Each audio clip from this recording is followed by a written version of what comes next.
You know, the most powerful security feature on your device is one you will never, ever see. It's kind of funny, we spend so much time worrying about the things we can see, coming up with strong passwords, dealing with antivirus pop-ups, and dodging sketchy emails, that we completely overlook where the real front line is in the war for our data. The problem is, a really clever attacker doesn't need to trick your software if they can just exploit the physical device itself. So today, we're going to pull back the curtain on this invisible fortress. We'll show you the silent, powerful guardians that are built directly into your phone's hardware, the ones that stand between your private life and the rest of the world. We've all had it drilled into our heads, right? The basics of digital safety. You gotta create a complex password with a bunch of letters, numbers, and symbols. You need to install antivirus software to scan for threats. You have to be super careful about suspicious links. For decades, this has been the standard advice, and it frames security as a software problem, something you can fix with better programs and just, smarter habits. But this whole approach has a massive blind spot. It assumes the fight is happening on a level playing field inside the operating system. But what if it isn't? What if the most critical battles for your data are being fought way deeper, in the actual hardware you're holding in your hand? I mean, think about it for a second. Imagine a thief gets a hold of your laptop. Your password is super long and complex, your files are all protected, but what if they could just physically take out the storage drive, plug it into another machine, and completely bypass your password screen? All of a sudden, your fancy software defenses mean absolutely nothing. That is the hardware threat, and it changes the entire game. And this brings us right to the heart of it all.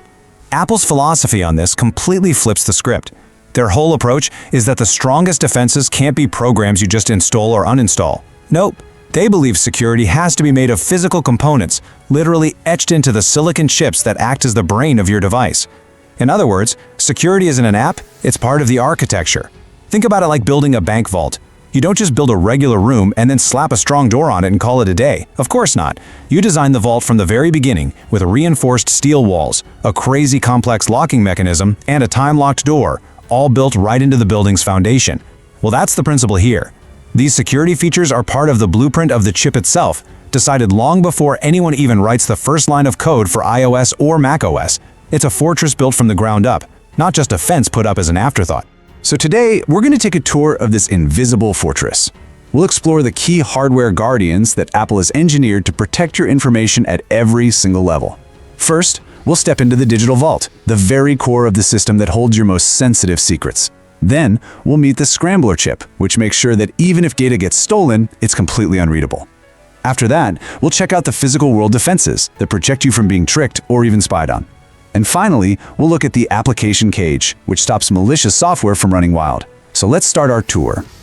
Okay, our first, and you could argue the most important guardian, is called the Secure Enclave. And really, the best way to think about it is as a maximum security digital vault built right inside your device. So what exactly is the Secure Enclave? At its core, it's a dedicated secure coprocessor that is physically built into Apple's chips. Okay, let's rephrase that to make it super clear. Imagine that inside your iPhone, there aren't one but two separate computers. You've got the main computer, right? The big, powerful processor that runs iOS, all your apps, your games, everything you actually interact with. But then tucked away and totally separate is a second, much smaller, highly specialized computer. That's the Secure Enclave. Its only job, its entire reason for being, is to act as a digital vault for your most critical data. And this isn't just some software trick. It's a physically isolated component on the chip. It has its own processor, its own secure memory. It runs its own tiny secure operating system. It is a completely independent brain that operates in total isolation from the main system. For example, this is where the data that represents your Face ID or Touch ID is stored and processed. But it also handles other critical info like the keys for Apple Pay, making sure that even if your main phone system got hacked, your credit card information stays locked away safe. The process here is just brilliantly simple and secure. Let's walk through a real-world example to really see it in action. Okay, you want to unlock your phone, or maybe open your banking app. You look at the screen and the Face ID system captures an image of your face. Now here's the most critical part. The main operating system, iOS, has no idea if that's you. It has zero access to your stored face data. So it takes the image it just captured and basically knocks on the door of the Secure Enclave. It passes the new face data over and just asks a simple question, hey, is this the authorized owner? The Secure Enclave, working inside its own little fortress, takes that new data and compares it to the secure mathematical model of your face that it has stored inside. After it does its own internal check, it gives a very simple answer back to the main OS, just yes or no. Let me say that again because it's the most important point. Your stored biometric data, that mathematical map of your face, never leaves the vault. The main operating system never sees it. Your banking app never sees it. No third party ever gets access to it. All they get is the final verdict from the trusted guardian. This makes it impossible for any app or even the main OS itself to ever steal the very thing that unlocks your entire digital life. Let's dig a little deeper into these 3 critical facts, because they're so important. First up, how your biometric data is stored. Your iPhone is not saving a photo of your face or an image of your fingerprint. That would be a huge security risk. Instead, what it does is create a super complex mathematical representation of your unique features. It's a long string of numbers and vectors that can be used to compare, but can never be reverse engineered to create a picture of you. It's a one-way street. Kind of like turning a cow into a hamburger, you just can't turn the hamburger back into the cow. Even if a hacker managed to steal this data, it would be totally useless to them.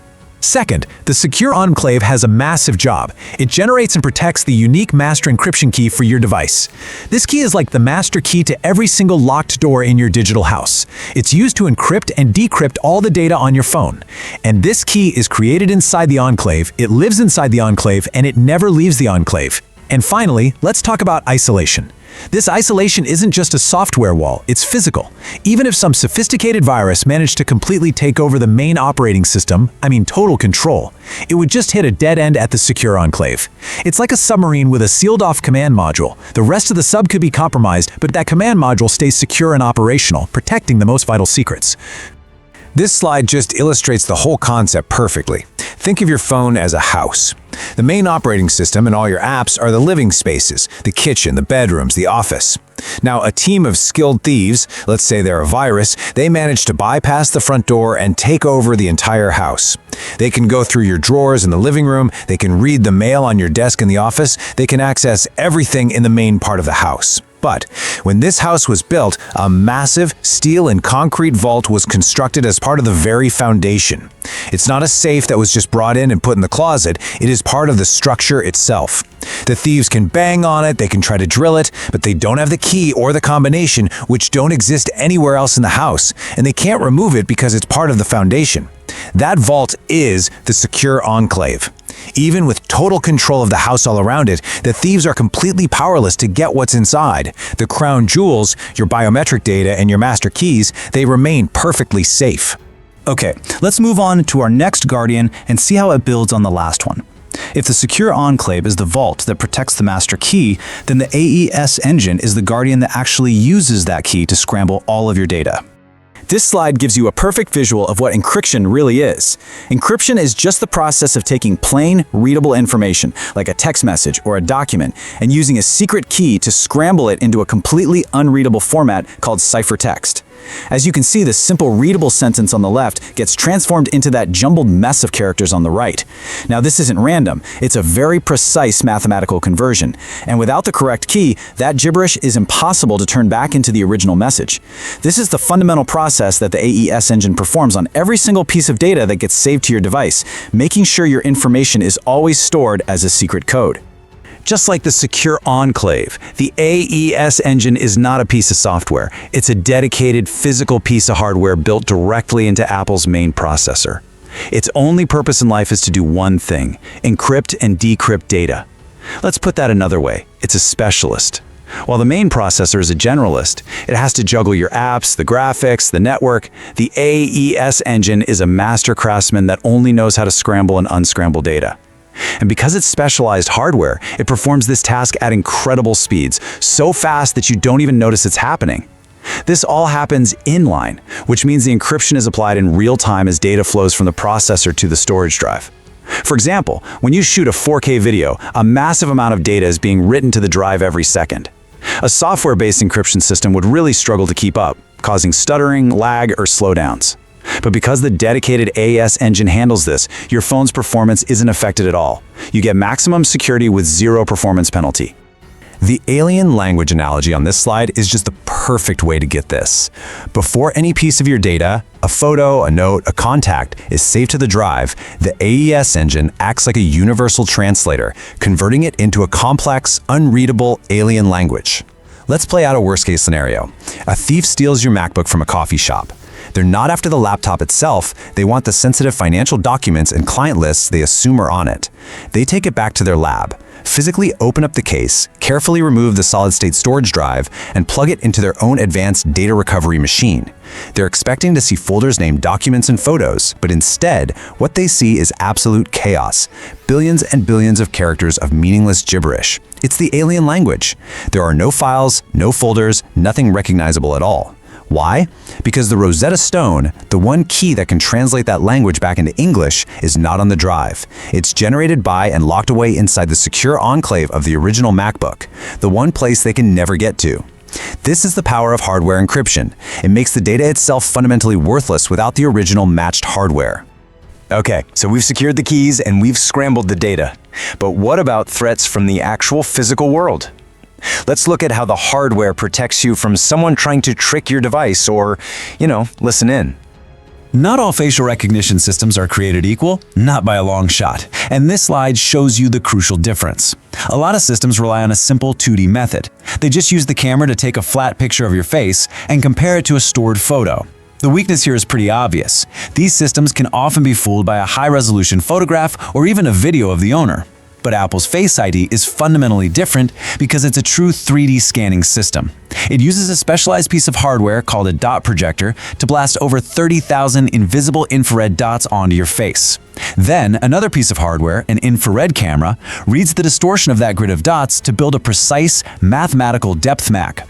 To put it another way, it's not just recognizing your picture, it's measuring the physical geometry of your face, the exact curve of your forehead, the distance between your eyes, the shape of your nose. This is why it works perfectly in complete darkness, and more importantly, why it can't be fooled by a flat photo. A photo has no depth to measure.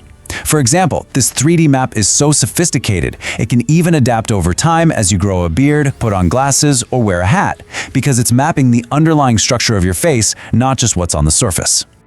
This slide points to a security feature that is so brilliantly simple it's almost unbreakable. A common fear, and a legitimate one in our digital age, is that a hacker could break into our computer and secretly turn on the microphone to eavesdrop.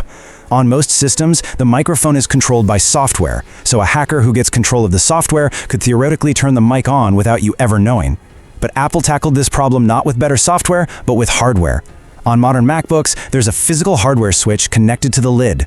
When you close the lid of your MacBook, that switch is triggered and it physically severs the electrical connection to the internal microphones. Let's rephrase that. It is the digital equivalent of unplugging a lamp from the wall socket.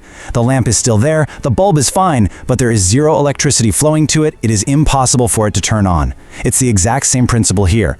No matter how sophisticated a virus is, no matter if a hacker has complete admin control of the operating system, they cannot write a piece of code that will magically reconnect a physically broken circuit. It provides an absolute physical guarantee. If the lid is closed, the microphone is off. Period. Alright, our final guardian is all about controlling software, but it actually relies on the hardware for its strength. It's a system for containing applications and stopping them from causing damage, a concept we call sandboxing. And while this is a rule set by the operating system, its boundaries are policed and enforced by the processor hardware itself, which makes it much more than just a simple suggestion. So what is sandboxing, really? Well, in simple terms, like the slide says, it's a security policy that isolates every single application into its own restricted environment, its own sandbox. Think of it like giving every app its own private room with padded walls. By default, an app can only see and interact with its own files inside its own room. It is completely blind to the rest of your system. It can't see your documents folder, it can't access your desktop, and it definitely can't peek at the files that belong to other apps. Now, if an application wants to access anything outside its box, let's say a photo editor wants to open a picture from your photos library, it can't just take it. The system forces it to stop and show you a standard system-level pop-up asking for your direct permission. For example, imagine you download a game that seems harmless. Without sandboxing, a malicious version of that game could secretly start scanning your hard drive in the background, looking for files named taxes or passwords. But because of the sandbox, the game is trapped in its own little box. The second it tries to look outside, the system blocks it, and you're alerted. It contains the threat completely. The plumber analogy on this slide just makes this concept crystal clear. When you hire a plumber to fix a leaky pipe, you grant them access to one specific room, the bathroom. They have the tools and the permission they need to do their job in that room. You would never just hand them the master key to your entire house and say, hey, go wherever you want. I mean, what if they were dishonest? They could wander into your office and steal documents, or go into your bedroom and look through your closets. That's what a computer without sandboxing is like. Every app gets a master key. Sandboxing is the equivalent of locking all the other doors and personally escorting the plumber only to the bathroom. A photo editing app gets permission to enter your photos room, but the doors to your documents room and your financials room stay locked. It contains every app to its specific job, preventing it from snooping around where it doesn't belong. And that dramatically limits the potential damage a malicious app can ever do. So let's just slowly recap the foundational pillars of this incredible invisible fortress. First, we have the secure enclave. This is the vault, a physically isolated coprocessor that guards your biometric data and the master keys to your entire device. Second, we have the AES engine. This is the scrambler chip, a dedicated piece of hardware that instantly translates all your data into an unreadable secret code. Third, we explored the physical world defenses. This includes the 3D mapping of Face ID that can't be fooled by photos, and the physical microphone disconnect that guarantees your privacy when your laptop lid is closed. And finally, we have the application cage, or sandboxing. This system uses hardware-enforced rules to lock every app in its own box, containing threats and preventing them from accessing your data without your permission. Each layer works together, creating a defense-in-depth strategy that is literally forged in silicon. And so we arrive at the big takeaway from our journey today. In a world of endless digital threats, our attention is constantly pulled to the things we can see. The complexity of our passwords, the antivirus software we install, the alerts that pop up on our screen. We've been trained to see security as an active, software-based task that we have to manage. But what we've discovered here is that the most powerful, most fundamental layers of our security might be completely invisible, operating silently within the very silicon that powers our devices. This really forces us to reconsider what security actually means. Is it a program we run, or is it a foundation we build upon? As we move forward, the ultimate question for protecting our digital lives might not be, what software am I running, but rather, what is my hardware doing for me? The strongest bodyguard, it turns out, may be the one you never even knew you had. If you enjoy this video, please like, share, subscribe and hit the bell to the latest update from my channel. Thank you for watching till the end and see you in the next video.